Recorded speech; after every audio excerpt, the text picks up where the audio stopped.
I'm a fantasy girly, but at my core, I am a dark fantasy girly. I like the spooky undertones, the moral ambiguity in characters. I even like feeling like there's basically no hope or light left in the world. In case you're trying to get into dark fantasy as well, here is a master list of over 20 of my favorite dark fantasy book recs with all different kinds of subcategories. For dark academia fantasy books that also happen to all be standalones, read these books.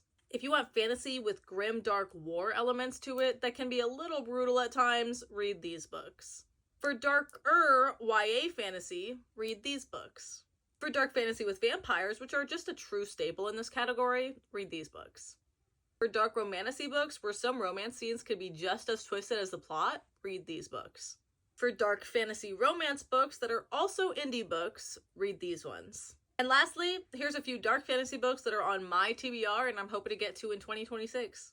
I do talk about all things fantasy on my page, sometimes with a little bit of sci-fi and dystopian mixed in there, so I do have more in-depth recs and reviews for all of the books I talked about today, so stick around if you like these recs.